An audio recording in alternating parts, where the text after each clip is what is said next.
कर्म वह आईना है जो हमारा स्वरूप हमें दिखा देता है विनोबा भावे। नमस्कार साथियों, मित्रों और प्यारे बच्चों, आज के वीडियो में आप सबका स्वागत है। आज के जो मेरे विचार हैं जिस पर मैं आज वीडियो बनाने जा रहा हूं और उसका शीर्षक है कर्म और मूल पहचान। बहुत साधारण सा विषय है, लेकिन मैं इस पर अपनी बात रखने का प्रयास कर रहा हूं।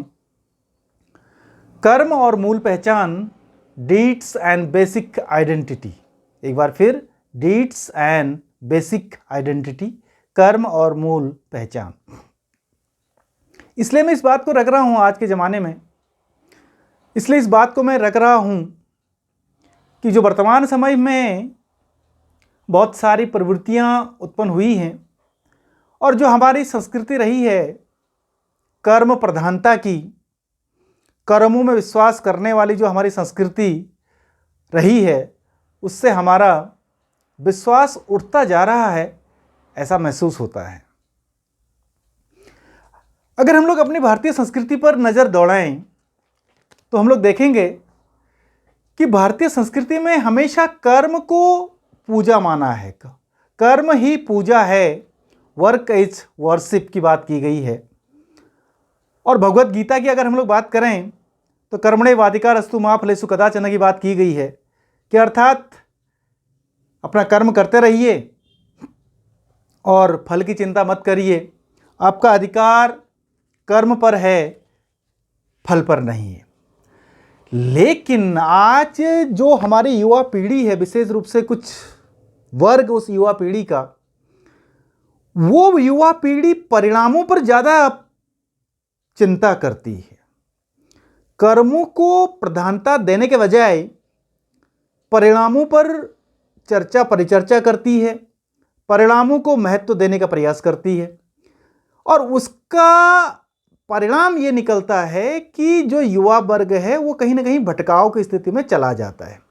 तो ये मेरा जो आज का वीडियो है, मैं उन्हीं युवा वर्ग को फोकस कर रहा हूं जो कर्म पर विश्वास जिनका उठ गया है, या जो कर्म पर विश्वास नहीं कर पा रहे हैं, या जो कहीं ना कहीं एक भटकाव की स्थिति में आ चुके हैं। जो एक शब्द प्रयोग किया जाता है शॉर्टकट, उस पर विश्वास कर रहे हैं। अब ये शॉर्टकट बहुत सारे निकल चुके हैं आज के ज़माने में कि एक ही दिन में करोड़पति बन जाओ, एक ही दिन में लखपति बन जाओ, ये गेम खेलो तो ये हो जाएगा, ये इस तरह के टीम बनाओ तो ऐसा हो जाएगा, टीम बना करके खेलो, रमी खेलो। न जाने, मैं तो बहुत ज़्यादा इनकी जानकारी नहीं रखता, लेकिन ये बहुत ज़्यादा वर्तमान समय में इस तरह के प्रोग्राम्स सामने आ चुके हैं। और सबसे ज़्यादा इसका जो शिकार हो रहा है वो हमारा युवा वर्ग हो रहा है, क्योंकि युवा वर्ग शॉर्टकट में विश्वास कर रहा है। वो टीम बनाने पर लगा है, दिन भर टीम बना रहा है। आईपीएल हो रहे हैं, कोई टेस्ट मैच हो रहे हैं, कोई और वनडे हो रहे हैं, या T20 मैच हो रहे हैं, या कोई और मैच हो रहे हैं, तो टीम बनाने पर लगे हुए हैं, टीम बना रहे हैं, हर जगह पर उसमें खोए हुए हैं, और जो असर अपना कर्म था उसको भूल गए।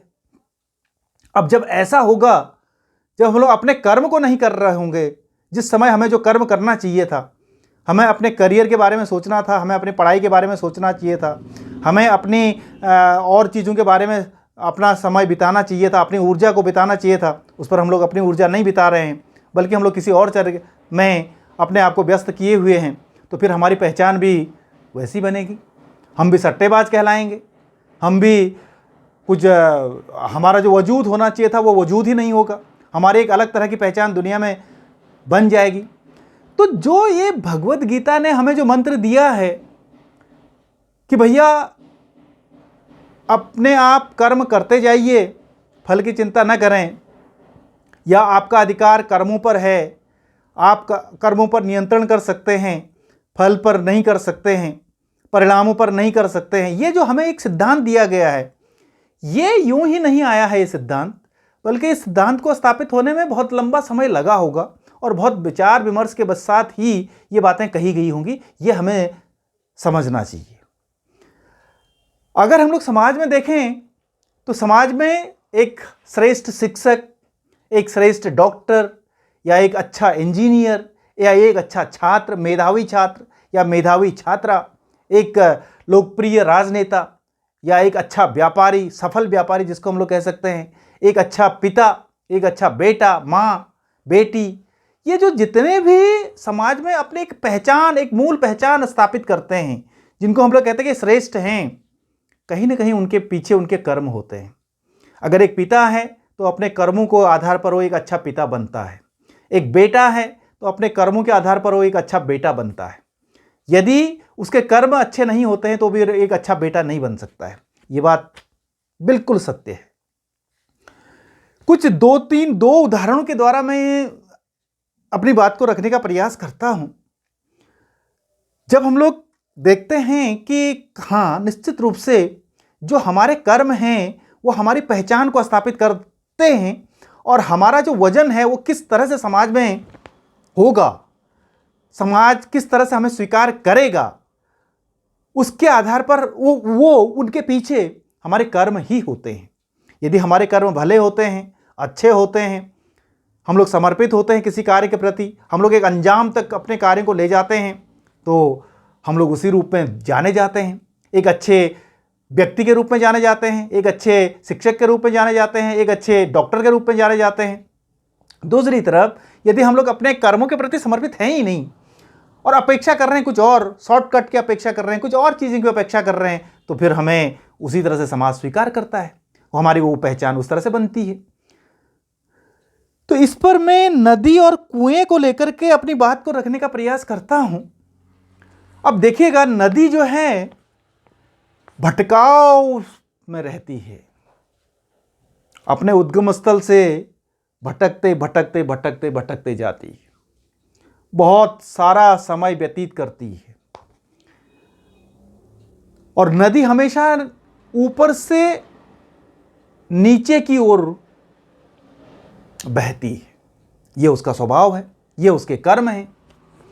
इसी तरह से नदी जो है वो प्यासे के पास पहुंचती है, और उसका परिणाम क्या है कि जब नदी में ये सब कुछ गुण होते हैं, उसके कर्म होते हैं, उसके जीवन में भटकाव है, उसके जीवन में ऊपर से नीचे की ओर जाना है, उसके जीवन में स्थिरता नहीं है, वो स्वयं प्यासे के पास पहुंचती है, स्वच्छता से वो गंदगी में परिवर्तित हो जाती है। तो इस सब का परिणाम यह होता है कि जो उसका पानी है, जो पहले मीठा होता था, समुद्र में जा करके वो खारे पानी में बदल जाता है। नदी समुद्र में मिलकर अपना अस्तित्व खो देती है, अपनी मूल पहचान खो देती है। वो तब तक नदी है जब तक वो समुद्र में नहीं मिलती है। ये नदी की पहचान है, ये नदी की मूल पहचान है, क्योंकि उसके कर्म वैसे हैं। दूसरी तरफ अगर हम लोग कुएं की बात करें, कुआं देखिएगा, कुआं में हमेशा स्थिरता रहती है, कुआं स्थिर बना रहता है, अपनी जगह पर अडिग है, और कुआं नीचे से ऊपर की ओर उठता है। ज्यों ज्यों उसके अंदर पानी भरता है, ज्यों ज्यों उसके अंदर पानी का संग्रहण होता है, तो कुआं भरता जाता है और नीचे से ऊपर की ओर आता है। दूसरी बात आगे देखिए कि कुएं के पास प्यासा पहुंचता है, ये उसके कर्म है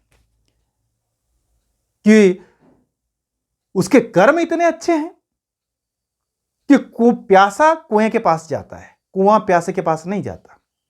और दूसरा बात देखिए कि कुआं का जो पानी है वो हमेशा मीठा बना रहता है, वो अपना स्वरूप नहीं खोता है, वो अपनी मूल पहचान नहीं खोता है, ये उसकी पहचान है।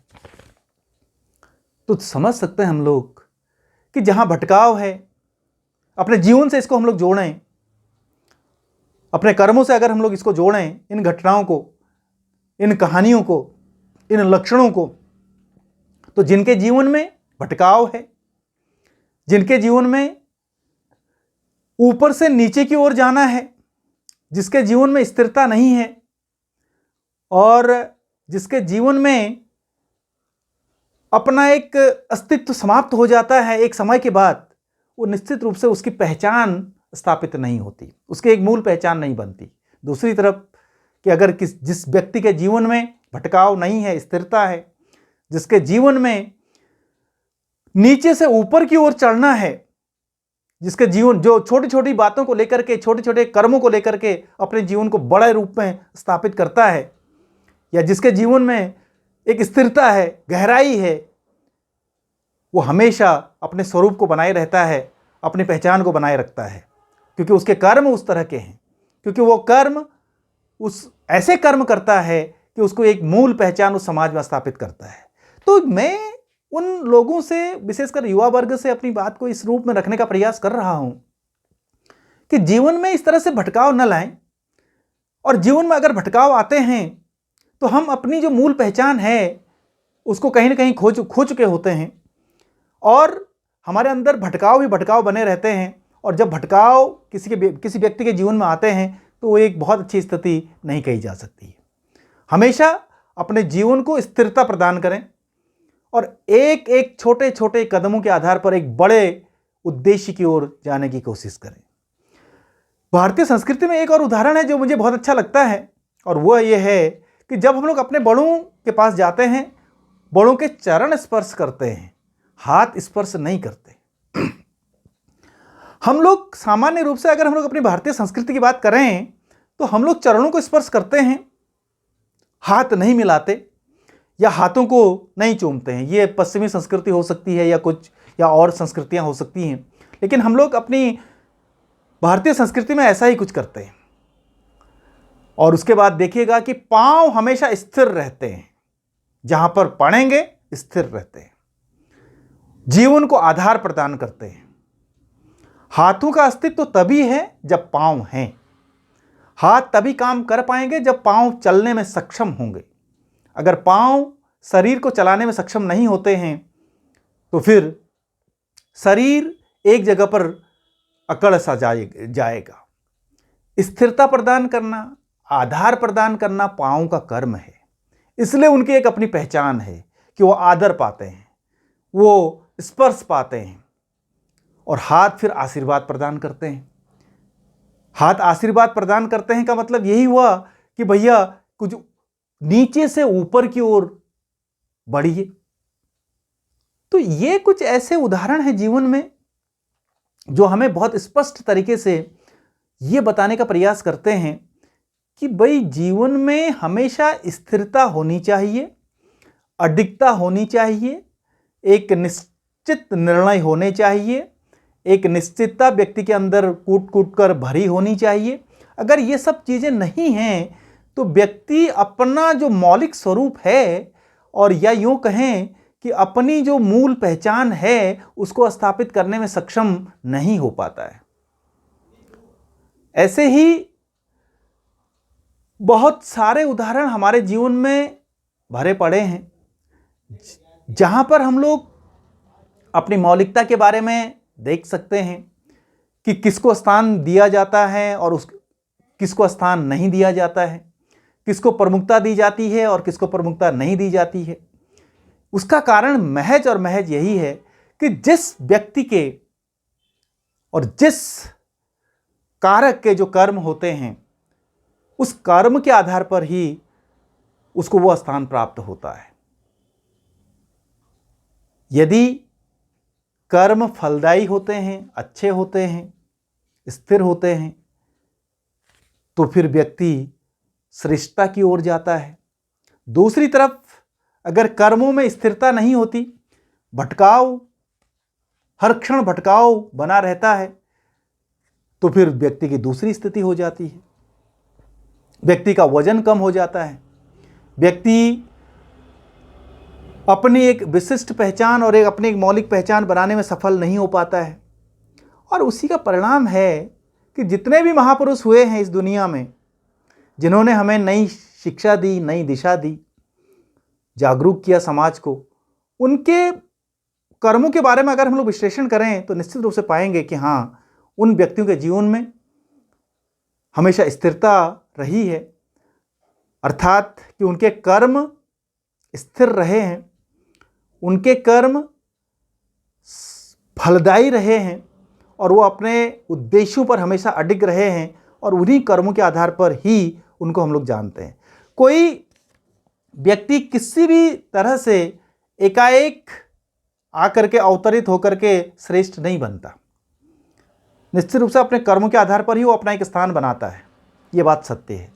तो मैं विशेष रूप से आज इस वीडियो को समाप्ति इस बिंदु के साथ करना चाहूँगा कि वे युवा वर्ग विशेष रूप से और या वे व्यक्ति जो कि अपने कर्मों से भटक जाते हैं और एक शॉर्टकट अपनाने की कोशिश करते हैं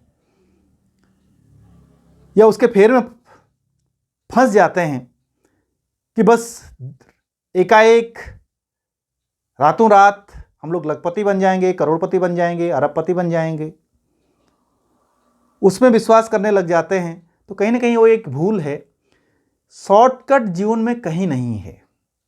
व्यक्ति को हमेशा जिसको अपना एक विशिष्टता स्थापित करनी है, एक मूल पहचान समाज में स्थापित करनी है, उसको अपने कर्मों को निखारना चाहिए, अपने कर्मों पर विश्वास करना चाहिए, अपने कर्मों को फलदायी बनाना चाहिए, अपने कर्मों को अपने उद्देश्यों तक ले जाना चाहिए, ऐसा मैं कहना चाहता हूँ।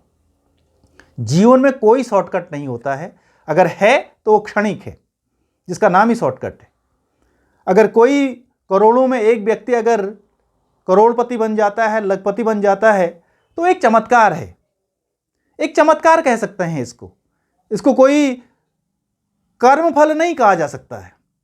और चमत्कार हमेशा नहीं होते हैं, चमत्कार सबके साथ नहीं होते हैं, चमत्कार किसी किसी के साथ हो जाते हैं और वो भी दुर्लभ होते हैं। तो उन दुर्लभताओं में क्यों विश्वास करें और उन क्षणिकताओं में क्यों विश्वास करें, इस बात का एहसास अवश्य करें और हमेशा अपने कर्मों को अच्छे रूप में स्थापित करें, जिसके आधार पर आपकी एक मूल पहचान बन सके। आप एक अच्छे जो भी कार्य आप करें एक उस अच्छे रूप में जाने जाएं, एक अच्छे व्यक्ति बने, एक अच्छे डॉक्टर बने, एक अच्छे बेटा बने, एक अच्छी बेटी बने, एक अच्छे शिक्षक बने या एक अच्छे व्यवसायी बने। जो भी आप लोग बनना चाहते हैं अपने जीवन में, एक अच्छे रूप में अपने आप को स्थापित करें। ये सब संभव तब है जब आपके कर्म उच्च श्रेणी के होंगे और आप कर्मों में विश्वास करेंगे। आशा है आप लोगों को ये बातें अच्छी लगी होंगी और अगर बातें आपको अच्छी लगी होंगी तो इस वीडियो को लाइक करें और मेरा जो चैनल है डॉक्टर RS बिष्ट नाम से, उस चैनल को सब्सक्राइब करें। इन्हीं अपेक्षाओं और आशाओं के साथ एक बार फिर आपके बीच में फिर पुनः मुलाकात होगी। इन्हीं सब बातों के साथ आप सबका बहुत बहुत धन्यवाद। शुभ समय।